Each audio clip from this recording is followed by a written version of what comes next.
ability to have such insane blowout turns. And again, I think that same combination, Derek was talking about it in a different build of the deck, but then when you have Skull, you have the ability to just draw Lawkeeper Polk out at any turn and just say, that's my card draw set for the rest of the game now. Like, I just don't have to worry about it because I'll have infinite cards from this point by stacking the Skulls to the top. So definitely think Gia might be onto something when she calls this out to be the deck of the tournament. We did it, Raven. We're actually here. Woo! Honestly, I'm pumped. We've got SYF on the top playing the Demon Hunter, and we have Bankyugi on the bottom playing the Highlander Priest. Their first match in this World Championship. Everything on the line for these players. The winner will have such a great opening start to get into that top bracket. But let's get into it, Sottle. What do you make of these mulligans? I mean, I would say if Sif has to wait 20 minutes to draw this hand every single time, I think he will take it. On the play, Battle Fiend, Beaming Sidekick, Wriggling Horror. Again, Bankyugi did mention that by playing Highlander Priest, he can afford to pack a few extra early removal cards in there. He is going to need them because this board state is going to snowball extremely rapidly. We do see that Breath of the Infinite combination in Bankyugi's opening hand, which he does choose to hold on to with the Dragon, but that's where the Beaming Sidekick can come into play now, Raven. And the extra 1-drop being picked up means that this curve is going to smooth out very, very nicely indeed. And this is something I want to dive into straight away.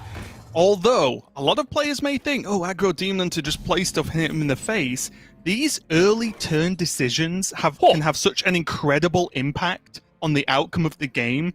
It is a lot more complicated than it seems to be. I think we roped so many times playing this deck in the first turns 1 to 3. It's actually ridiculous. So keep a good eye on what SYF is going to do here, because it is going to make or break this game, considering Bankyugi has a lot of that removal he talked about in his hand.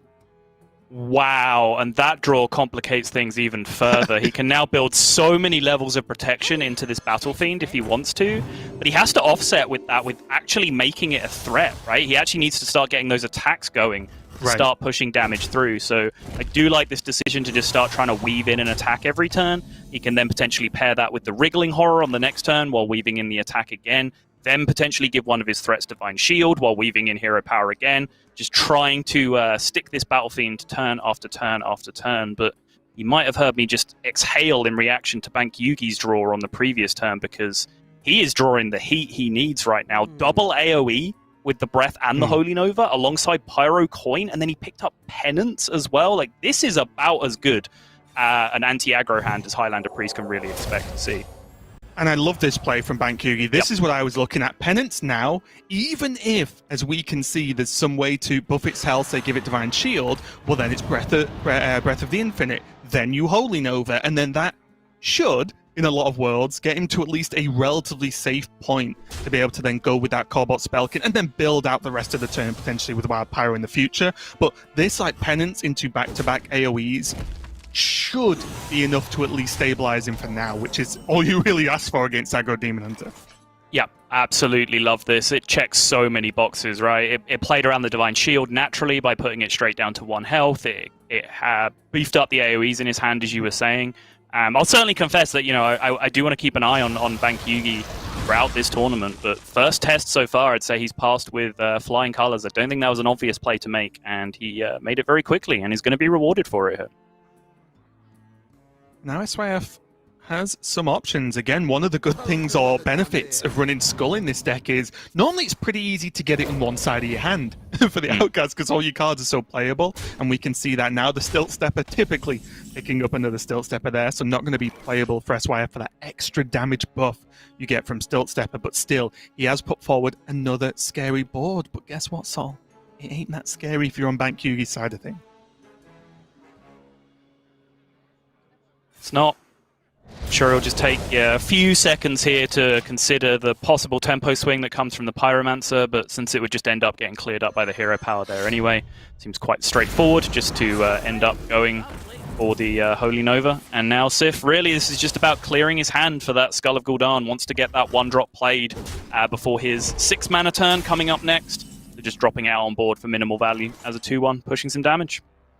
Yeah, I'm very different in this deck. The Skull isn't it's never a gamble, it's never a bad play, but it's not, oh, I hope I get this, or I need to get this. A lot of the time in aggro, Demon Hunter you're going to be drawing zero-cost cards you want to flood on the board and kill your opponent with. So any kind of outcome is great. And was that the other skull? Okay. Well, there's the whole deck drawn, effectively. Indeed. Play the one on the right, because the one on the left retains outcast position. And there's discounted Altruist now. Oh! You know your opponent is playing an Alucia deck, though. That's the scary part of just holding on to a bunch of Altruist juice. If this was a ladder game, I would definitely hold everything, set second skull, and then just try and kill them with Altruist the turn after. But you are right, of course. Mind Render Lucia is a threat, and if Sif just hands over basically that hand, I don't really know how he claws back, because it's not as if Bankyugi's hand is that good to actually end games, right? This is all sustain on Bankyugi's side of things. SYF just loads up, presents the board again, but as we mentioned, Bankyugi absolutely nowhere short of answers for board states like this. Still has that Wild Pyromancer to rely on. The Cult Neophyte does have something to say about that, of course, but I do think primary concern here is the health total, more so over the board state, but Bankyugi has that side of things checked as well, with both Radiance and Renew in hand, which, you know, the more and more you talk through the turn, the more you realize how extremely clutch this Cult Neophyte was on this turn. Yeah, even so, that Cult Neophyte has only really made the turn not as insane for Bankyugi, but he can just Pyro and then double heal, clear the board, keep his 3-5. It wouldn't be 3-5 at the time, of course, and be, what you'd argue, quite safe on health, right? After seeing 2 cards from the skull be played already. Good chill. He's going to try and greed this out.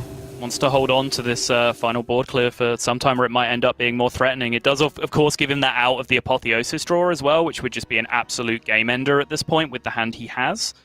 And with only 2 damage on board, I think he'll be feeling relatively comfortable. Yeah, I think for me, as long as he used a Radiance or Renew, he was going to be okay, right? As long as he healed himself to an extent, if he wasn't going to clear the board. Oh! But there is another Cult Neophyte. And the Brawler and Still Stepper too. Yep. Pushing all that extra damage now off the Stilt Stepper buff as well.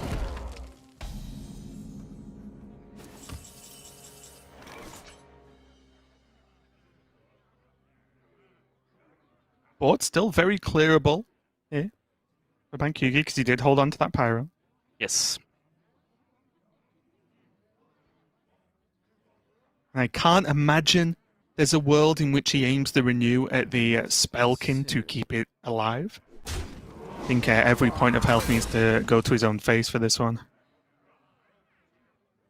You would imagine so. I think a lot of it depends on whether he has a read on that skull, because if he thinks his opponent is running out of resources, he'll be 100% focused on healing, right? Because that's all that he really has to worry about at this point. But with the second skull in hand, Sif does have some opportunities just to win the board back on tempo, especially having seen now basically every AoE in the deck go down at this point, and with just, you know, Soul Mirror and Zephyrus being available. Although, I guess we are reaching the point of time where Plague of Death does become a factor as well.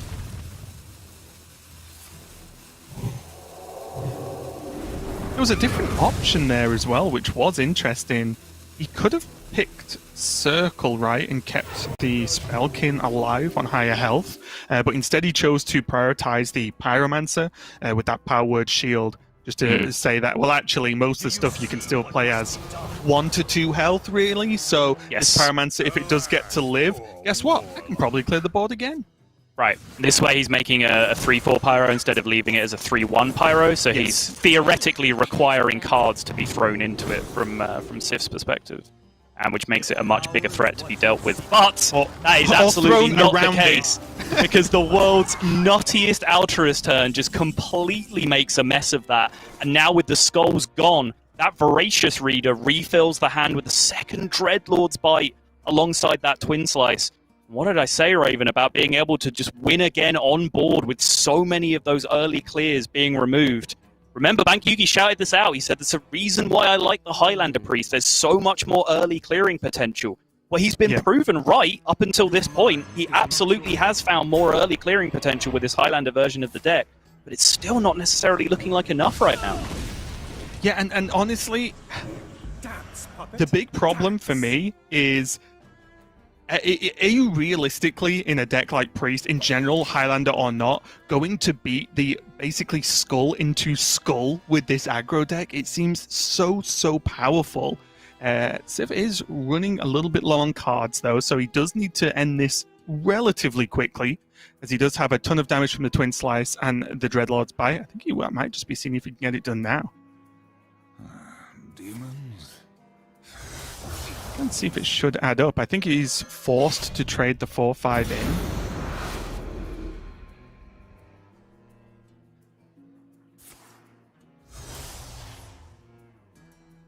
Yeah, I think it's just not quite clean enough here. He has to put the 4-5 in just. He has to push, what, 8-9 with the hero power. Step up. Well, he will forgo the hero power here, just go for the double 2-drop. Get that Voracious Reader to draw him an additional 3 cards, and he's getting very close. Where SYF is actually just at the point where he's pretty confident in what he's going to draw, and must have a very clear game plan on how he's just going to end this game, and that Twin Slice was probably a part of it.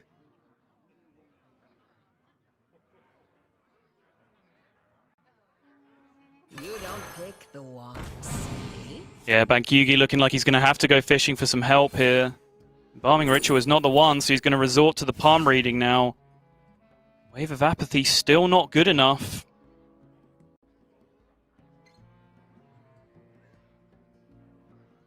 The problem is as well, even with Elucia, even like, I don't think there's an outcome he can dream of that actually helps him clear the board. So although he wouldn't give his opponent any aggressive tools, he just dies. So is he going to end on Elucia maybe?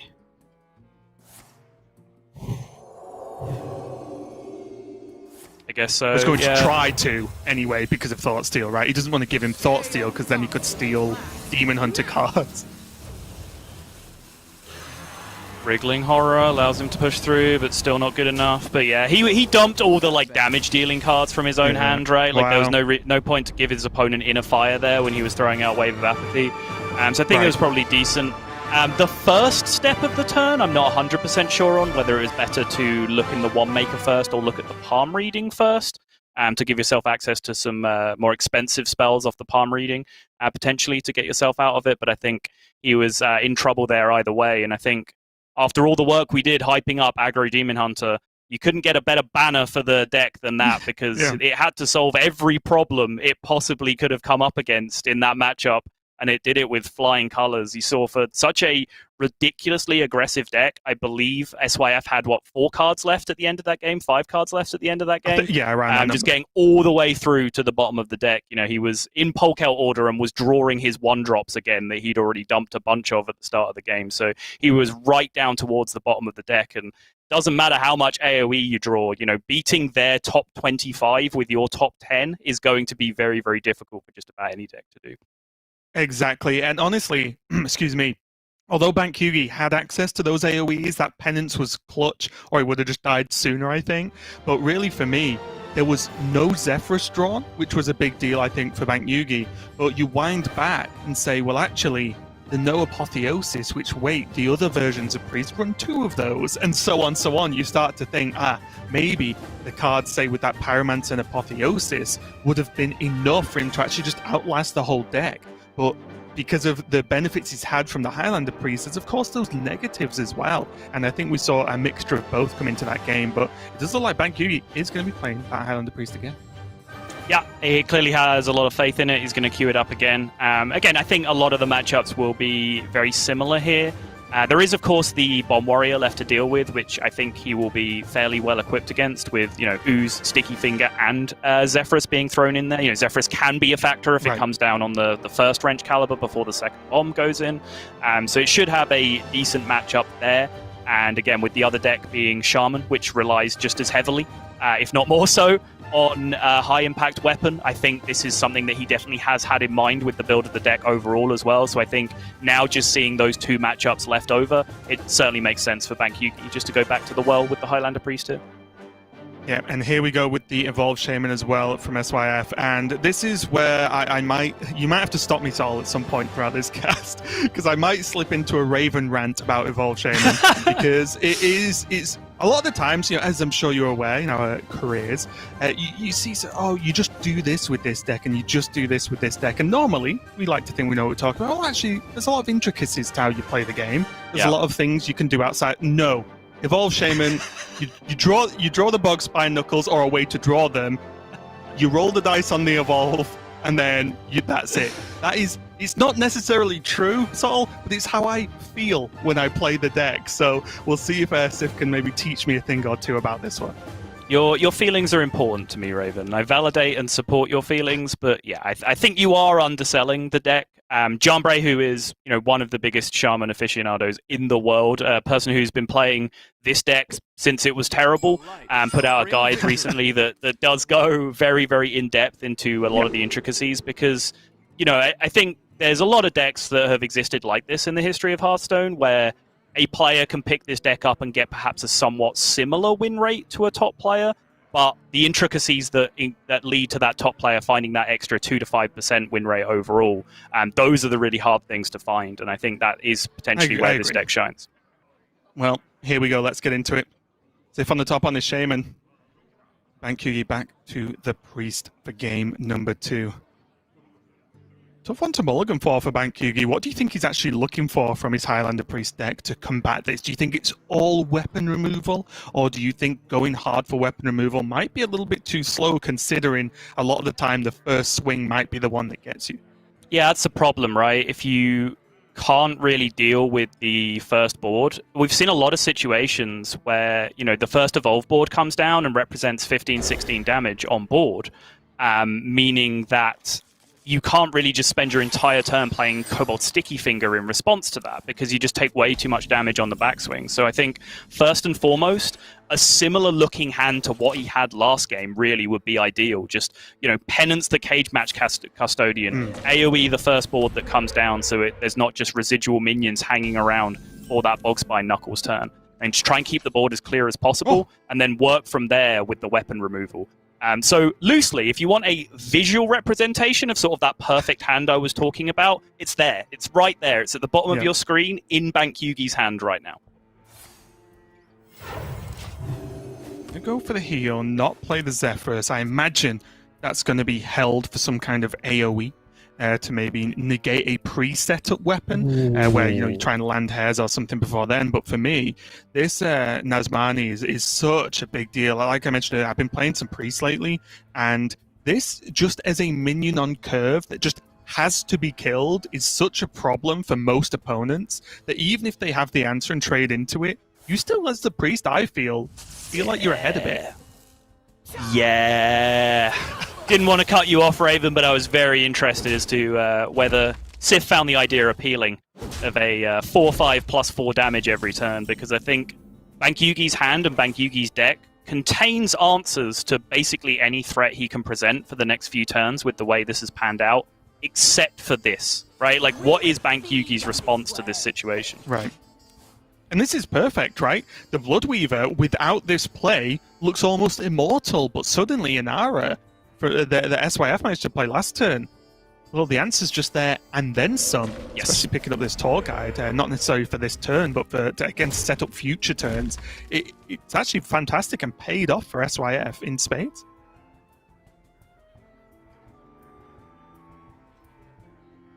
Oh, the pauses here. Wow, okay. That is a little surprising to me, I will say. It does open up the minion to a couple of interactions. The healing totem does help, of course, because you can see right there, Penance was the big one, right, that you would be playing into without the totem by making the trade the way he did.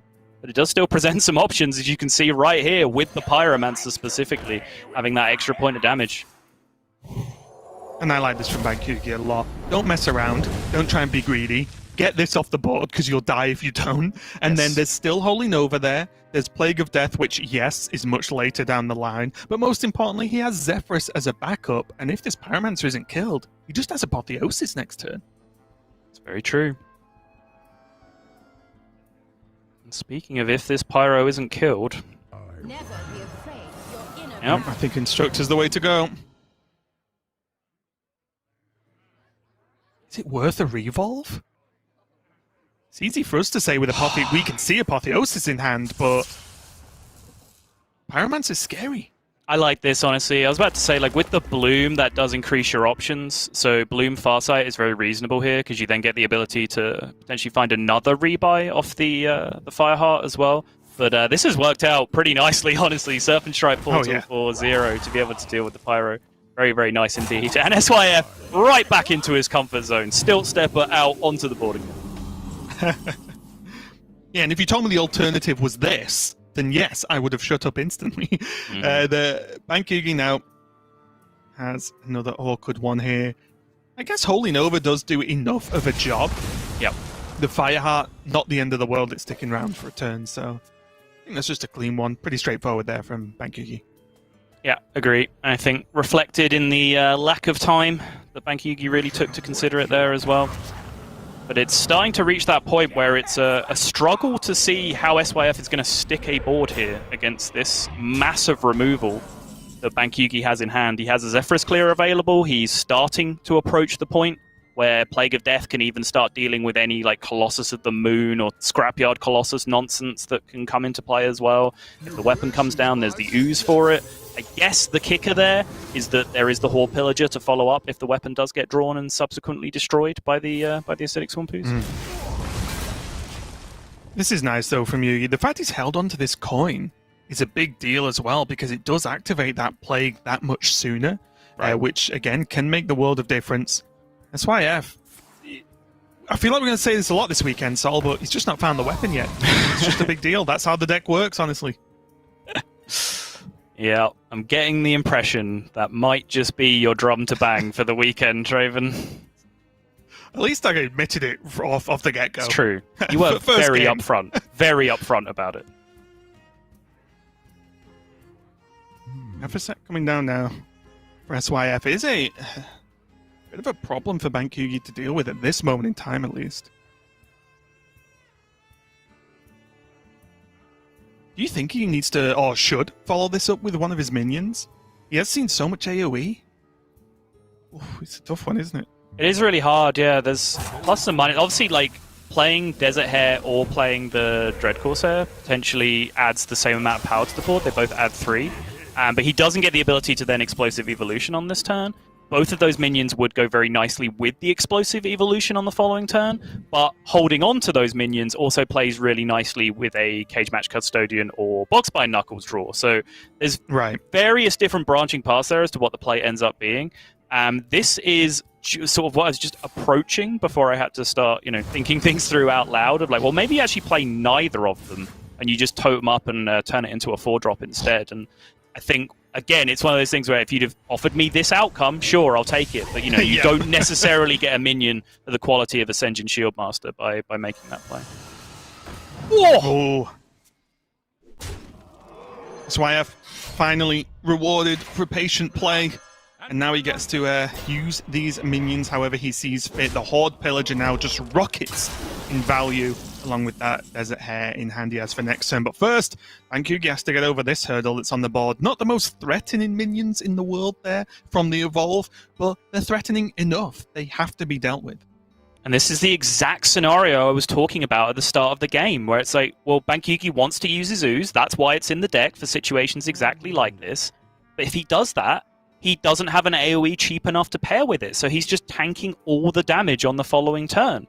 On the alternative, he goes the other way and just throws out the Plague of Death. SYF just has perfect refill with the hand that he has already, and the use is completely wasted. I wonder if he could, Ooze Apotheosis. If you're expecting a second weapon and potentially second wave, then you have the Plague for that.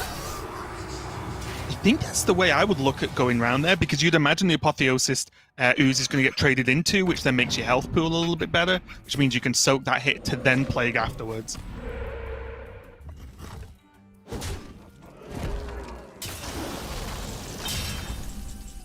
Big outcomes. Holds on to the Horde Pillager as well, which I love here. I was debating the idea of potentially just holding on to it because, again, it does mean this way he's going to at least get one opportunity to get that swing through if there is an Ooze or Sticky Finger on the other side. And that's because SYF understands the dynamic I was just talking about, right? he can't make the read that there's no weapon destruction because he understands the no-win situation that Bankyugi was in on the previous turn. Dance, puppet. Dance. Ooh. Okay. Only got the 1/4, not the turtle.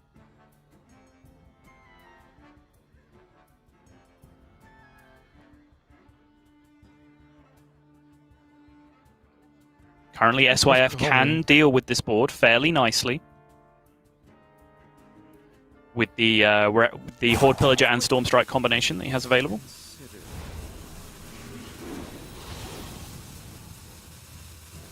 I'll just re-roll the spell, which I do like, but I think an extra minion here. I think I'd like the One Maker to come down here for Bankyugi. I think just more stuff on board, because it's not really like you're expecting Shaman to actually kill you or want to kill all your minions, right? Mm.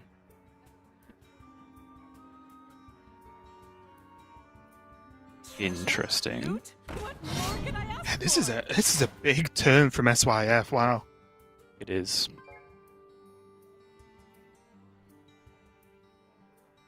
So obviously he wants minimal melee damage to go into that Cabal Acolyte, try and reduce the amount of total healing that goes through, but he also wants to attack with as many minions as he can before the weapon, and those two things are kind of working directly against each other right now, so it's a pretty difficult turn to sequence optimally, I'd say. It's definitely an interesting question as to whether, like, Stormstrike the 4/7 then going with the 4/3 right would be good, right? Because then the 2/3 is actually a relatively high-costed minion. Mm-hmm. So that then you get to take value trades with your other minions before you swing the weapon. I like that. It does pain me when I have to swing without having the minions attack, but it looks like SYF changed his mind. He was considering it by looks things. Okay, well, very, very mediocre. Those are horrible. Yep.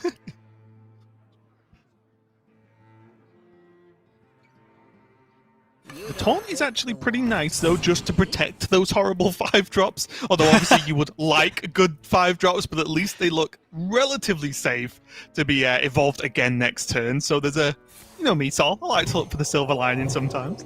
Yes. And here's the thing, right? Here's, one of the big advantages of this deck is, like, okay, fine, they're not great. They don't have the best total stats you've ever seen. But they're there, they're alive, they're going to attack next turn, and then forget about them. They're going to be 6-drops next turn anyway, right? So, really, the amount of attack that he generated there would be the first thing he was concerned about, which, admittedly, he low-rolled on as well. But the fact that, he has a 2-health 5-drop and a 3-health 5-drop, not particularly relevant when Bankyugi doesn't really have any way to interact with it. And he efficiently flew under the radar of the old Shadow Word Death as well, which you wouldn't normally expect with that kind of evolve.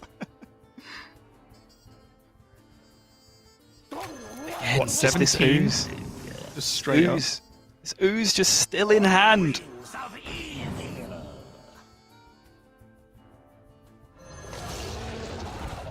Wow, Evasive Worm is so clutch.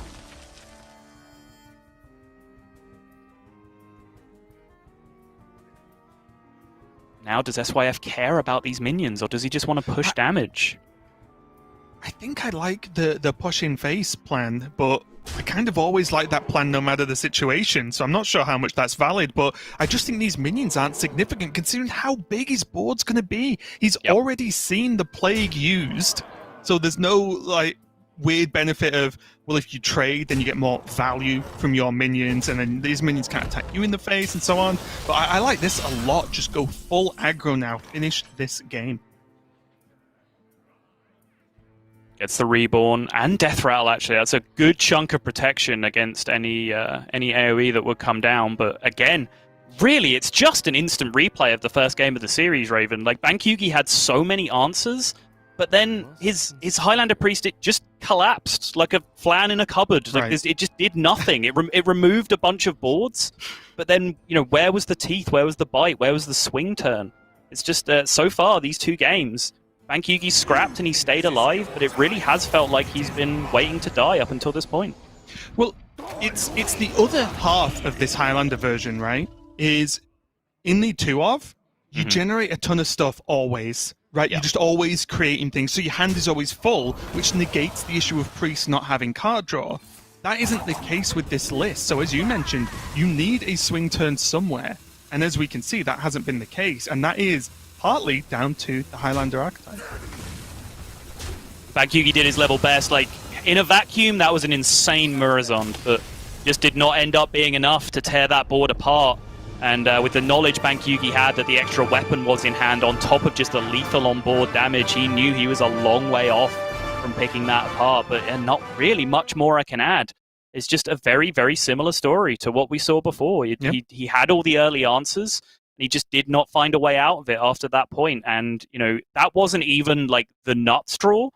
From SYF, he used his bloom early, but it wasn't on weapon. It was on a threat that came down and was then dealt with that Pyro Penance combination. I would say if there was one spot where SYF perhaps had to get a little bit fortunate, it was on that Farsight turn, right? When he took the Farsight over the Revolve and then found the answer to the Pyromancer off it. That was a calculated risk. It was one I liked, and I said I was in favor of that play before the Serpent Shrine portal appeared, but after the fact, of course, the actual outcome was insane, because talking of swing turns, that was it. You know, Bankyugi had his swing turn with the Pyromancer, and it was looking for all intents and purposes like it was going to stick, but then SYF was just able to swing right back with that Farsight Serpent Shrine portal turn. So he is going to go up now 2-0 in the series, and one of those big weapon decks getting out of this series alive with a win over the Highlander Priest is a big dent to Bankyugi's overall chances, I would say.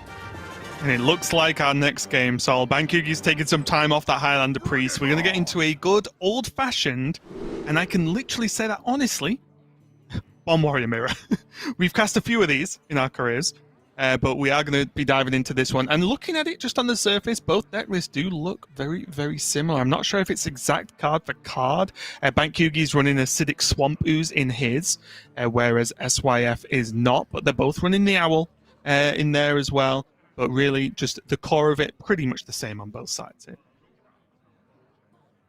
Yes, which means this is likely going to come down to just that push to assert dominance, right? Like, essentially, the player that earns the right to be aggressive by, you know, curving out better, fighting for board better, spending their mana more efficiently in the early turns, tends to be favored, because then they have the luxury to dictate the pace of the game. You do not want to be in the back foot on this matchup. You know, you don't want to be scrambling to remove minions every turn. You don't want to be defending yourself every turn. You want to just be spending your mana as efficiently as possible on drawing cards to the point where you just have a bunch of bombs going face to your opponent and shuffling bombs into their deck and slamming weapons into the face.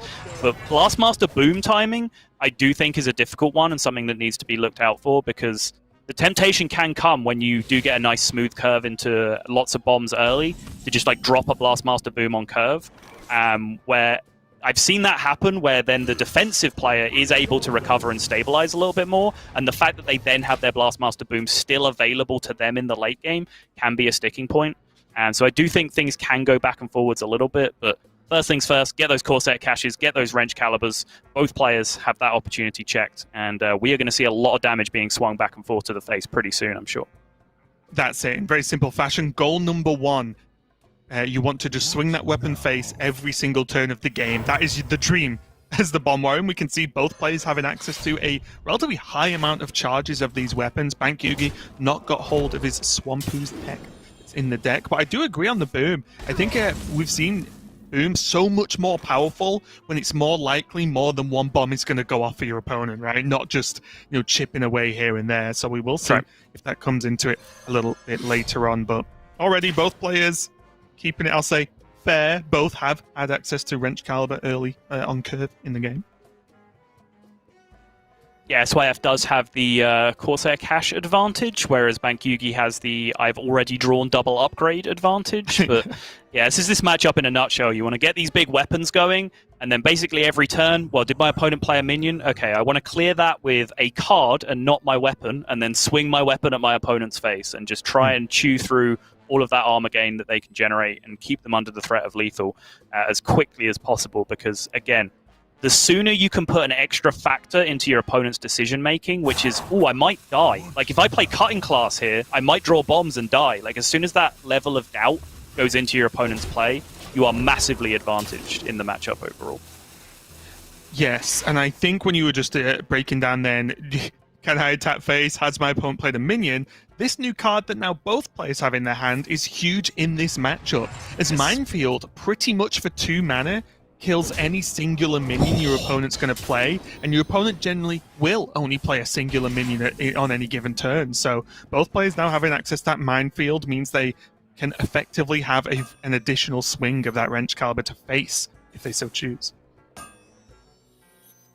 Bankyugi just gonna giddy up. As Raven pointed out, SYF is not playing any weapon disruption in his version of the deck, so Bankyugi is free to just go all in on the first weapon that he gets here, as many swings through as possible.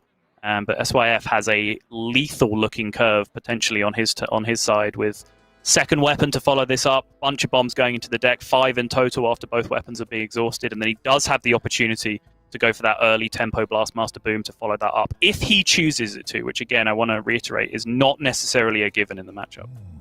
And this is a very difficult decision here from SYF, because I think on the surface, swing, re-equip, pass looks good, because then his 6 mana can be used in a variety of ways next turn with double Quartermaster, shield block, to an extent Minefield. But if he swings and then passes, well, like we said, Bankyugi plays a Swamp Ooze, and although you can argue that it would have been played by now, I don't think you want to just... you wouldn't feel comfortable just playing it and then getting Ooze straight off the top. SYF is going to take that risk, which I do think is fair, because it makes his next turn potentially so much better. Yes, and I do agree with the play, yeah.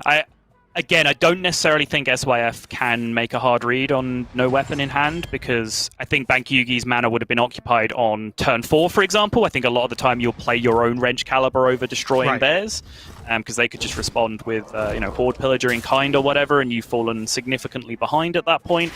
The turn 5 is a nebulous one, because it was just double upgrade and some floated mana. There's a good chance Ooze would have come down there if he had it, but definitely respect SYF's decision to just take the risk there, load up the Wrench Caliber, because as you said, it just makes this turn so much prettier, right? Like, if he went Evil Quartermaster Armor up on the previous turn, what was this turn then, right? Like, it just didn't make any sense at that point.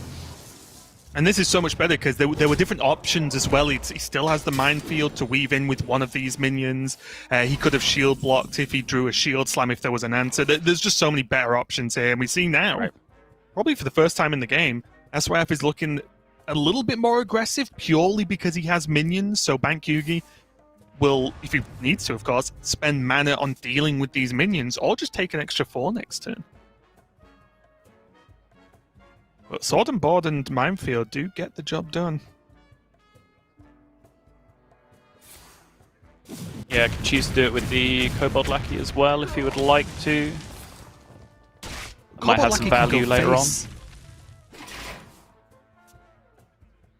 Yep, I agree. It has value in just sending damage to face. It also has value in just being a minion if you need to win like a Desperation Brawl at some point later on. Something that can just soak boom bots, for example, if you just need to get it into play when you're dealing with boom bots to prevent damage.